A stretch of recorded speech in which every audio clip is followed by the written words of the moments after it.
continuar con la clase, ¿alguna duda? ¿Necesitan alguna aclaración? ¿Está todo bien? Hola.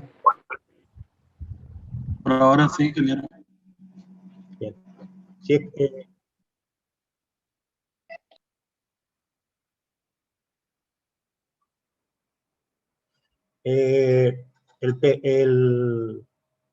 hay un Facebook que se tienen que contactar con los ayudantes lo van a explicar cómo ingresan a ese Facebook. Ahí tienen todas las guías. Ahí están la mayoría de las guías. Creo que hay una guía que estamos terminando de rehacer.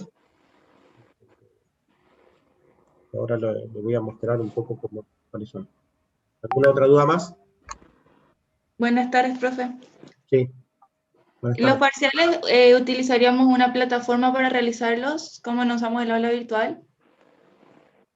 En los parciales lo que hacemos es subimos el parcial 15 minutos antes del parcial. Está bien la pregunta, pues así ya se va aclarando. 15 minutos antes del parcial está ya el parcial, digamos, subido a un grupo de WhatsApp. Ustedes van a estar dentro de ese grupo.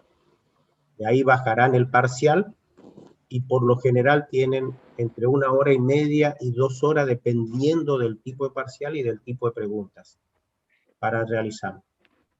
Una vez consumado ese tiempo, ya lo deben presentar en ese periodo, digamos, por lo general son 2 horas. Hasta incluso a veces se le da 10 minutos más para que puedan terminar de contestar las preguntas del parcial. Fíjense que son 2 horas. Es demasiado tiempo. Y como experiencia, muchachos, a nosotros no buscamos de que ustedes salgan mal en un parcial, sino le queremos dar conocimiento y que todos aprueben. Entonces, la experiencia es que ustedes en su casa, para hacer el parcial, están con todo el material, con todos los libros. Nosotros no lo podemos controlar eso. Entonces, si no tienen el conocimiento, en 2 horas buscar esa información, se quedan con 2 preguntas contestadas y terminó el tiempo. Hay otra modalidad que por eso es que no estoy muy de acuerdo con el tema del aula virtual. La modalidad del aula virtual, por lo general, se le pone tiempo a las preguntas. ¿Yo? Hola. ¿Él? Hola. Hay un micrófono que está abierto, por favor. José Sosa, tu micrófono está prendido.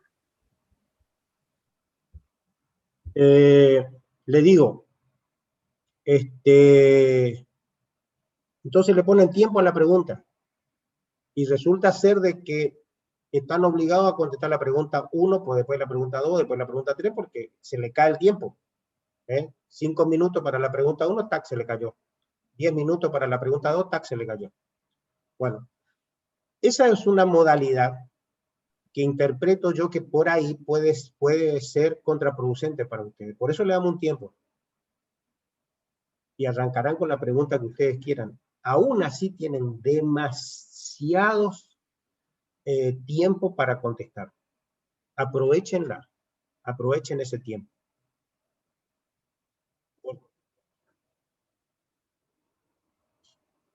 Así es. En el mismo grupo de WhatsApp entregan. ¿Por qué? Porque el WhatsApp es mucho más rápido. El WhatsApp, así como mandaron, aparece. Si nosotros le damos un correo, la experiencia nos indica de que se bloquea ese correo. Todos empiezan a alargar medio al mismo tiempo a mandar su contestación, su parcial, y no pueden entrar, no pueden. Entonces, lo más fácil que hemos encontrado es el sistema de WhatsApp. ¿Cómo hacen? ¿Cómo hacen? Le sacan fotos. Entonces, al sacar foto a la hoja, por supuesto, en cada hoja tienen que poner número de hoja, número 1, ¿sí? Y su apellido lo más legible posible. Entonces, sabemos de que ese parcial 1 corresponde a fulanito de tal. Y lo otro es tratar de mandar todas las fotos juntas. ¿Por qué? Porque a veces van entrando, tac, tac, tac, tac, tac, entran los parciales, y resulta ser de que entró 3 hojas de este muchacho, que aparece acá la carita como en la computadora, ponerle que sea Ávila, y después manda, no sé, Jaime, por ejemplo. Y entró 2 hojas de Poletti, por decir un ejemplo, y entró una hoja de Jaime, después entró una hoja de no sé quién, después vuelve a entrar Poletti de vuelta. ¿Y cómo acomodamos nosotros? Esto es un poco complejo. Aún así lo hacemos, siempre y cuando aparezca el número correspondiente a la hoja y de quién es esa foto, ¿se entiende? Pero lo mejor, como sugerencia, saquen toda la foto y ¡tac! manden de uno. Entonces entra, así como entran todas las fotos de los parciales. ¿Se entendió eso? Hola. Sí, profe, muchas gracias. Nada. Bien. Vuelvo a poner el Power. Ingeniero, ¿Te escucho? buenas tardes. Buenas Yo le tardes. quería decir algo respecto a la lista que usted proyectó. Sí, Vio que escucho. decían muchos pendientes. Sí. Es porque en el SIU solamente daba la opción para inscribirse promocional. No podíamos inscribirnos regular. Está perfecto. Así que Está bien. Yo no cuestiono eso. Ya está. El que está inscrito, está inscrito. Lo único que después tienen que solicitar el que no está en lista, el que no está en lista. El que está pendiente después, solo el sistema lo acomoda, o yo pido la lista oficial definitiva, después, que será para la 3ª, 4ª clase, y a mí me pasan esa lista oficial definitiva en las condiciones que está, el que está regular, el que está promocional, etcétera, etcétera, y ya queda. Tampoco pregunto ni cuestiono por qué está regular o por qué está promocional. Si cumple con los requisitos, ya está. Se entiende de que para eso tenemos gente en alumnado confiable. Entonces, cada situación el alumno tiene que solucionar con la gente alumnada. ¿Se entendió? sí, muchas gracias. Era para aclarar nomás. Está bien, perfecto. Gracias. De nada. Bueno, después, otro de los puntos clave es cuidado de los cultivos, donde aparece pulverización y fertilización. Entonces, ¿cómo combatimos malezas, plagas y enfermedades? A través de la aplicación de agroquímicos, y esa pulverizadora es una formadora de gotas, y hay un espectro de tamaño de gota, y tenemos que acomodar, digamos, lo mejor posible que el tamaño de gotas se uniformice de alguna manera. Por supuesto que nunca se logra una uniformidad total de ese tamaño de gota, pero hay que saber, y hay que tener el conocimiento, y cómo podemos minimizar los problemas ambientales y los problemas propios de la pulverizadora, de manera tal de que tiene su importancia. Lo mismo en fertilización. Hoy en día, salvo algunos lugares del Chaco que todavía no se fertiliza, pero la naturaleza pasa factura. Va a llegar un momento que sí o sí se va a necesitar, porque si estamos sacando transformado en grano, ¿qué sacamos? Sacamos nutrientes, o sea, en el grano, en la producción, llámese pastura, llámese grano, llámese lo que hagamos, estamos sacando o extrayendo lo que son minerales y nutrientes del suelo. Si no lo reponemos tarde o temprano, la naturaleza no va a pasar factura. Hay suelos hoy en día de cierta determinada zona, en Corrientes, sin ir más lejos, no se puede producir si no se fertiliza. O sea, se puede, de poder se puede. Ahora, si yo quiero rendimiento, no lo voy a lograr. El potencial de rendimiento si no hago fertilización. Entonces, eso es importante. Entonces, ¿qué tipo de fertilizadora? ¿Cómo logro? ¿Cómo hago eficiencia en esa fertilización?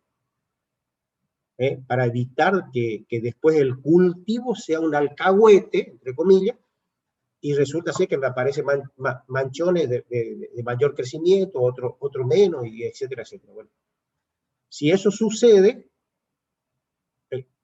el hilo se corta por lo más fino. Si ustedes son técnicos, le echan la culpa al operario. Y por ahí cae el operario y cae el técnico. Y si son técnicos jóvenes, los juniors caen hasta mañana, ¿no? Y en el país que vivimos y en el mundo que vivimos, lamentablemente no está fácil conseguir trabajo. Es así. Otro tema importante es el almacenamiento de grano. ¿Cuáles son las maquinarias? ¿Cómo se hace el movimiento? ¿Qué criterio tenemos que tener en cuenta? ¿Cómo realizamos? ¿Qué punto de seguridad es necesario que un técnico maneje? No solo en la planta de acopio, sino en todo el uso de las maquinarias. En tractor, en sembradora. La seguridad, fundamental. Fundamental. Y también en la Argentina se utiliza mucho la conservación en silo bolsa. Es más, prácticamente el 50% de la producción granaria argentina se conserva en silo bolsa. Y era imposible que Argentina llegara a producir más de 120 millones de toneladas de grano si no tuviese esta alternativa de silo bolsa. Porque no hay planta de acopio. No alcanza. Y no tenemos la plata para hacer esa planta de acopio. El silo bolsa es muy barato. Por tonelada son $15. Con la bolsa, con la máquina, etcétera, etcétera. Muy barato. Hoy en día es muy barato. Bastante barato. Comparativamente con lo que es poner una planta de silo, que cuando veamos almacenamiento de grano vamos a analizar todos estos puntos. También hay otros cultivos, y cultivos regionales, en donde lamentablemente la escasez de mecanización de esos cultivos es abismal. Brasil tiene en el cultivo mandioca que aparece acá, y tiene arriba de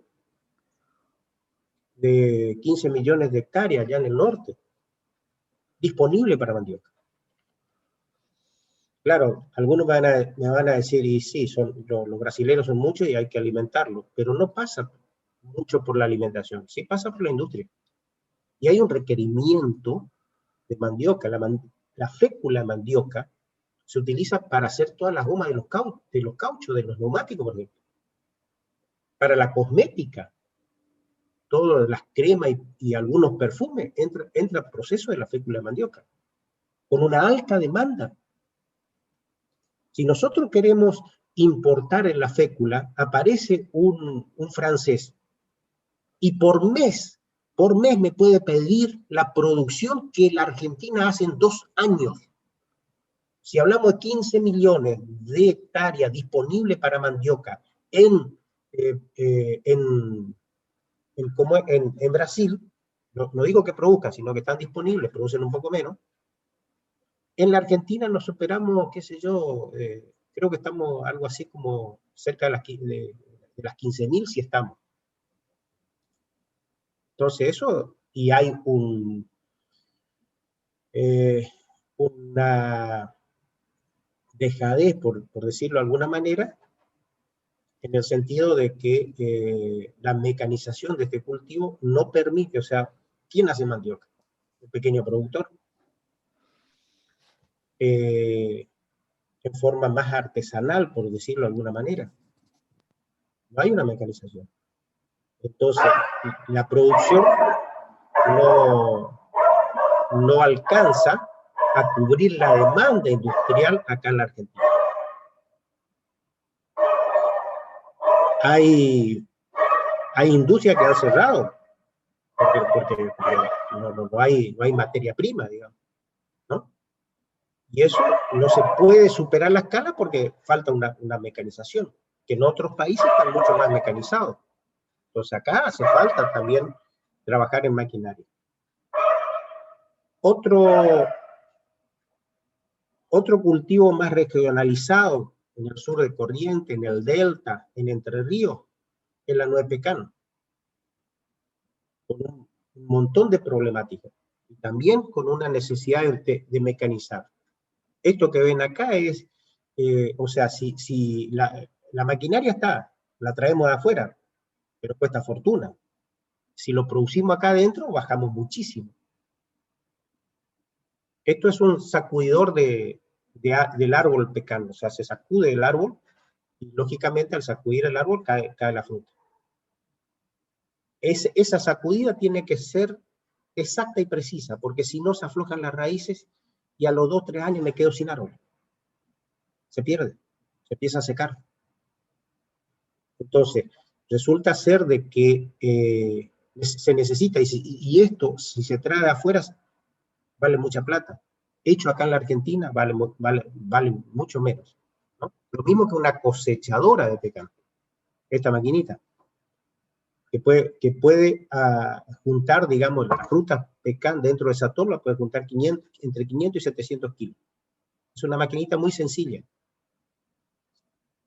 Prácticamente entre 30 y 40 mil dólares está traer una máquina cosechadora de esta nuez pecan de la zona de Bélgica.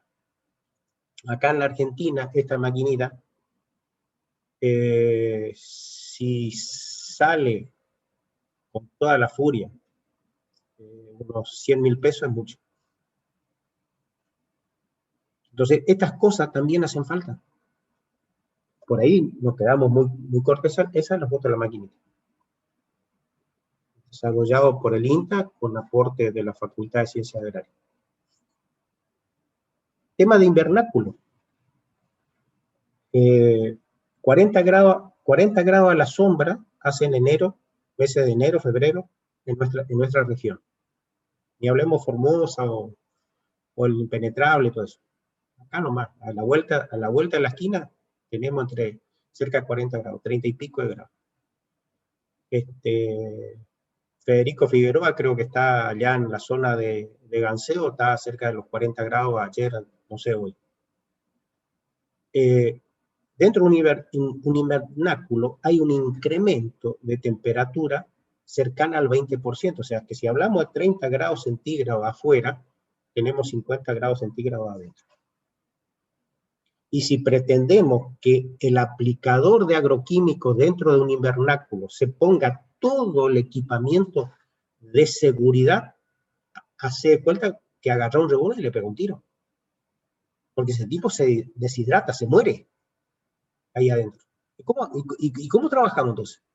Bueno, después cuando veamos pulverización, vamos a hablar de este bichito, cómo trabaja, y cómo la electrónica puede hoy aportar a la producción. O sea, el campo es enorme, es grande. Todavía ni siquiera hablé de agricultura precisión. Que todo un tema. Sembradoras de hortalizas. Hablamos de cultivo intensivo. Hectárea más chica. Hace mucha falta. En los cordones verdes periféricos de las grandes ciudades, poder producir más verdura es todo un desafío, porque la mecanización no está. En la Argentina no está, en otro lugar del mundo hay. ¿Sí? Lo mismo, digamos, para lo que sería la forestación. Colocar los plantines de eucalipto, de pino, etcétera, etcétera, también hace falta. Cosechadora de hortalizas. Acá en la Argentina no existe. De zanahoria y toda esa cosa. En el resto del mundo sí, en Rusia fundamentalmente. Los rusos han trabajado mucho en esto. O sea que hay un desafío. Ahí está, digamos, las grandes posibilidades. Aquí entramos en otro tema, que es la parte de matriz genética y matriz ambiental, ¿no? Entonces, ¿a qué llamamos matriz genética y a qué llamamos matriz ambiental? Fíjense ustedes que la matriz ambiental está dado por el ambiente, ¿no? Es decir, suelo, clima, plaga y enfermedades. Eso es la matriz ambiental. Y la matriz genética es la planta. Ahora, ¿qué conviene? Desde el punto de vista económico y del punto de vista de equilibrio del ecosistema en un ambiente. Hacer un montón de labranza y tumbar todo para tratar de incorporar una matriz genética. O que la matriz genética, a través de todo lo que es cruzamiento, mejoramiento, etcétera, etcétera, se adapte a ese ambiente.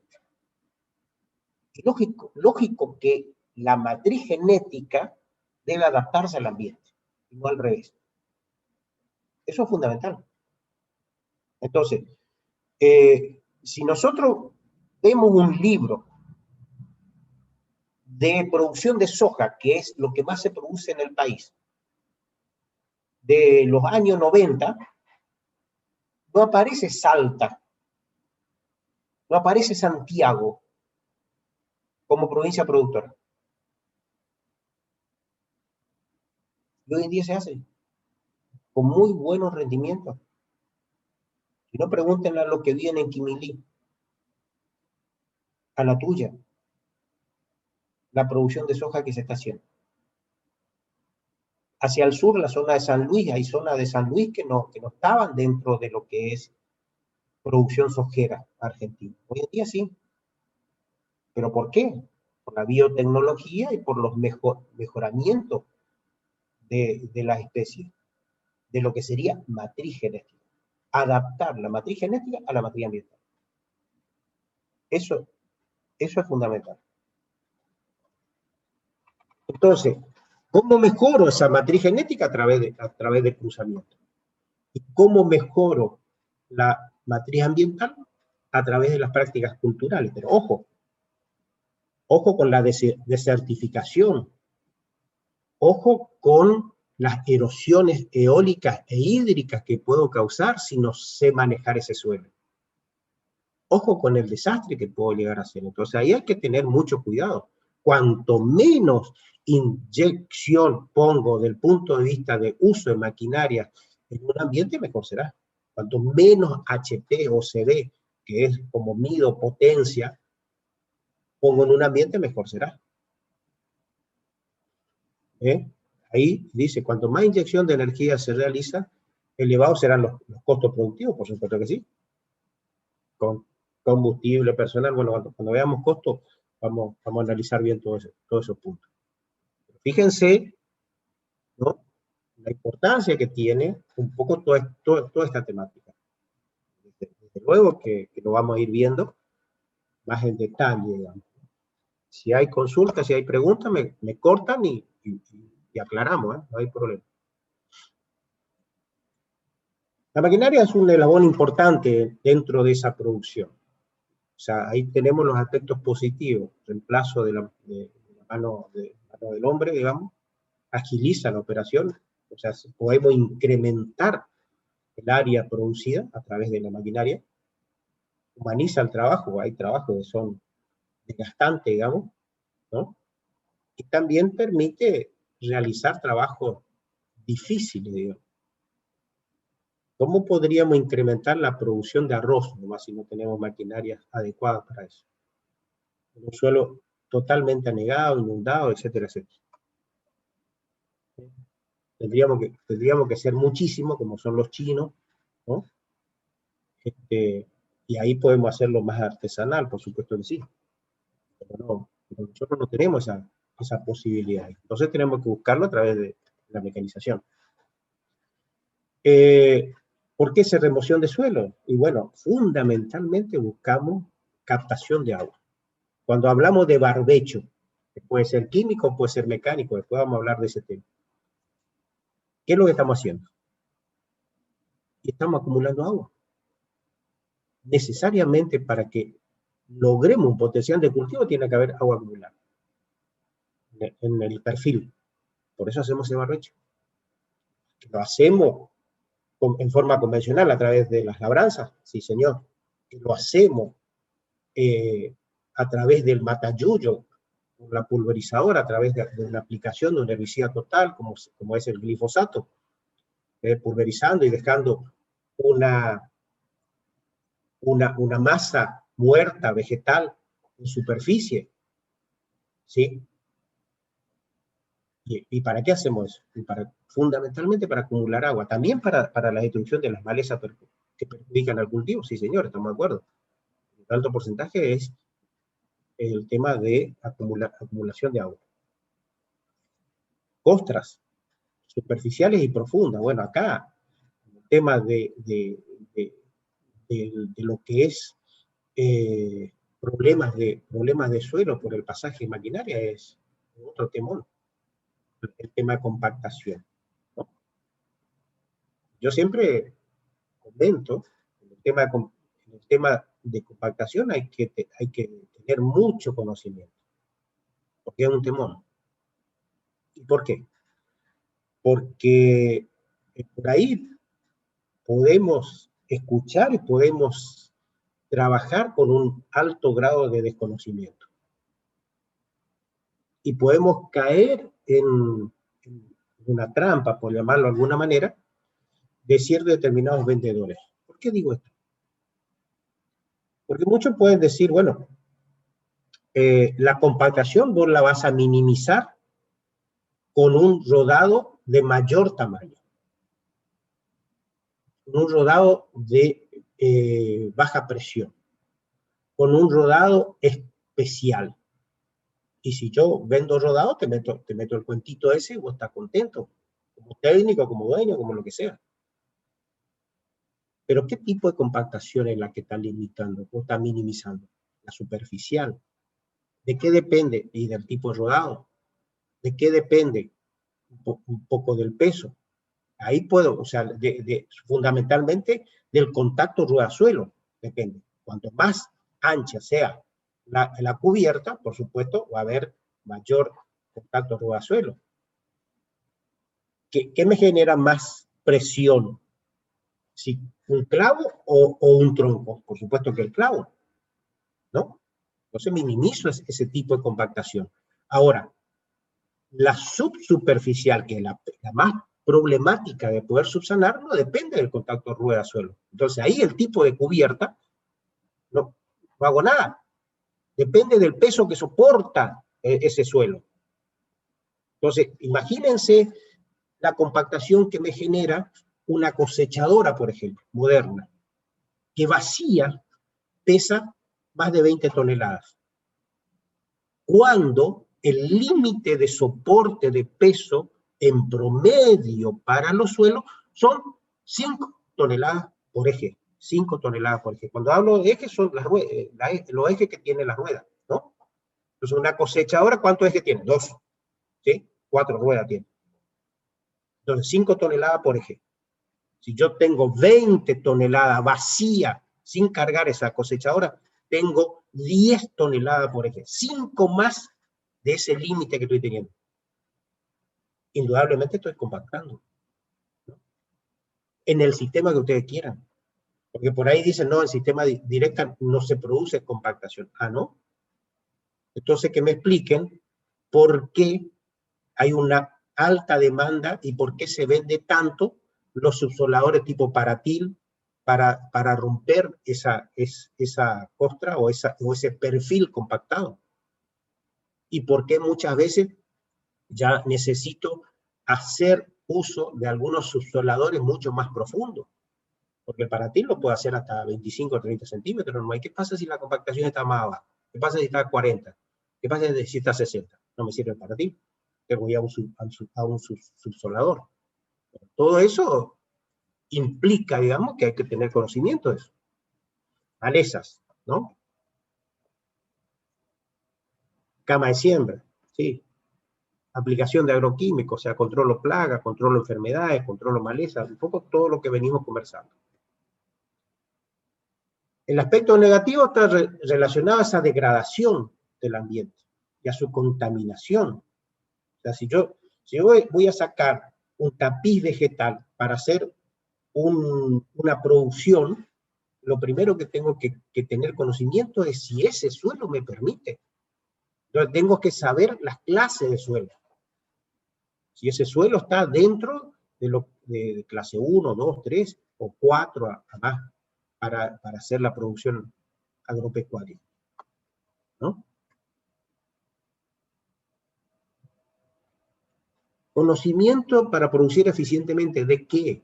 Para hacer un aprovechamiento fotosintético sea máximo. Es decir, la planta es una fábrica también, que a través de esa fotosíntesis genera los granos. Bueno, entonces tenemos que darlo todo, la adaptabilidad posible para que ese cultivo exprese su potencial, ¿no?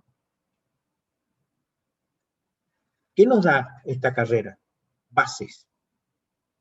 Lo básico. Después tenemos que especializarnos y tenemos que rompernos un poco el lomo para poder ser profesionales exitosos, ¿sí? Pero las bases las tenemos. Hay que saber aprovechar. Podemos trabajar en privado o podemos trabajar para terceros. Si es nuestro y no somos eficientemente capaces, nos fundimos, ¿sí? Si es para terceros y no somos eficientemente capaces, nos pegan un boleo y chao, terminó la historia. Bien. Y ojo con esto, con el tema de sustentabilidad. Porque no solo tenemos que pensar en la rentabilidad, sino tenemos que pensar mucho más allá que la sustentabilidad de los sistemas productivos, ¿sí? Entonces, eso es la función del ingeniero agrónomo. Que sea sustentable en el tiempo a través de conocimiento y aplicación de tecnología. ¿Me queda otro?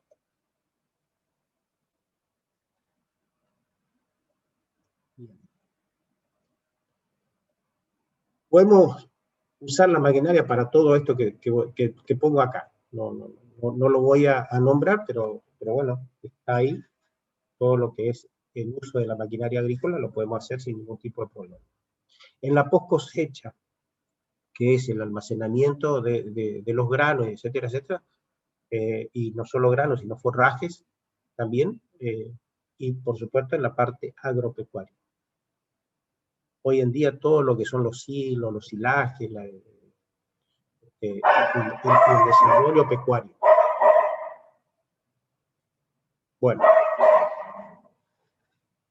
en tractores que arranca la clase que viene, tienen la clasificación de tractores, van a hablar de mantenimiento, después se va a ver capacidad de trabajo y potencia, un poco, ¿sí? Van a ver los sistemas, los rodados, las transmisiones, los motores, bueno, eso con el ingeniero Domínguez, el ingeniero Serafini, y si es necesario un aporte del ingeniero Chaval y mío también para esos temas. Fíjense que hay distintos tipos de tractores. O sea, tenemos un tractor de tracción simple, después se lo van a explicar en detalles los profesores. Un tractor de tracción asistida, ¿por qué es así? Un doble tracción y un tractor a oruga, ¿no? A cadena, serían estos. Eso es un tracción simple, eso es un asistido, eso es un doble tracción. Claro que el doble tracción, así como lo ven, de 4 ruedas iguales articulados, solamente existe en América, en el continente americano. En el resto del mundo, en Europa, el doble tracción es compacto, muy parecido a un tracción asistida, pero es doble tracción. Después está la oruga, ¿no? Ya van a ver las características de cada uno de estos tractores. También van a estudiar por qué es importante que el tractor cuente con levante hidráulico, es decir, con sistema de 3 puntos. ¿Para qué sirve eso? ¿No? ¿Qué ventaja nos da? Y esto ténganlo presente. ¿De dónde estudio tractores? Hay 2 libros de Bota en la biblioteca, hay un libro de Simoni en la biblioteca, está la guía estudio de tractores de la cátedra, y por supuesto está la teoría que damos nosotros. O sea que tienen material para tractores. En cuanto a desmonte, bueno, ¿qué objetivos? ¿Cuáles son los tipos de desmonte? algunos se utilizan, otros están prohibidos, aún así en ciertos determinados lugares de Sudamérica se está usando, está prohibido. Entonces vamos a ver las distintas características, y los objetivos, y los por qué, y los problemas que puede tener el tema de desmonte y postdesmonte. ¿Cómo se hace eso? En desmonte, el único material que está más completo y más actualizado es la guía de estudio de la cátedra. Eso se terminó, creo que el año pasado, de hacerlo completito al tema de desmonte. Lo mismo en sistematización, es decir, cómo sistematizo, cuáles son las herramientas, cómo hago un camino, cómo hago un canal. Bueno, eso es sistematización. ¿Para qué me sirve hacer eso? ¿Sí? También está, creo que falta afinar algunos detalles en el tema de sistematización, o prácticamente ya está terminado eso con los estudiantes, perdón, con los ayudantes y con los profesores. Vamos a analizar bien para tenerlo lo antes posible, esta guía actualizada para ustedes. ¿Sí? Mañana. ¿Alguna duda? Hola. ¿Algo más? Estoy a 2 minutos de que se corte. Vamos a ver si cortamos acá dentro de un ratito para que ustedes vean. El tema de labranza, los 3 tipos de labranza. Hay un libro de labranza y está la guía de estudio. El tema de siembra, todas las características. Hay 1 o 2 libros de siembra en la biblioteca. También está la guía de estudio de la cátedra. El tema de fertilización, que es un tema muy importante cada vez más. Los 3 sistemas están acá y lo vamos a ver cómo funciona. Hay una guía de estudio de fertilización de la cátedra, donde ahí está un poco más completa y mucho más actualizado que los libros. El tema de pulverización también lo vamos a analizar. Y nos vamos a quedar con la pulverización terrestre. La pulverización aérea en nuestra cátedra no lo tocamos, se lo ve en terapéutica un poco, y vamos a ver cómo está constituido, qué es una llave de presión, por qué los manómetros. Hay 2 libros de pulverización en biblioteca y la guía de estudio de pulverización de la cátedra, más la teoría. Cosecha, los sistemas de cosecha, cabezal, trilla, separación, limpieza, y todo lo que es distribución de paja y granza, que es muy importante hoy en día en siembra directa. Eso es cómo es el mantenimiento. Aquí sí, nosotros le invitamos a que ingresen a la página de cosecha.org. Hay muchísimas investigaciones, están trabajos realizados tanto por nosotros como por otros colegas especialistas en la materia. También está la guía de estudio. También está la guía de estudio de cosecha. En el tema de forraje, ¿no? El tema de forraje, hay un libro de MIT que es un poquito viejito, perdón, en el tema no forraje sino algodón, perdón, y está la guía de estudio actualizada de algodón. Aquí sí, el tema de forraje, los 3 tipos de forraje lo vamos a ver en detalle, qué es planificación, enolaje y silaje. Hay una guía de estudio de conservación de forraje actualizada también, y la parte de teoría que lo da el ingeniero Domínguez. En cosecha, ¿qué es atmósfera modificada? ¿Qué es atmósfera normal? ¿Por qué los distintos tipos de suelo? Nuevamente la página de cosecha y post cosecha, más una guía de estudio que tiene la cátedra, ¿no?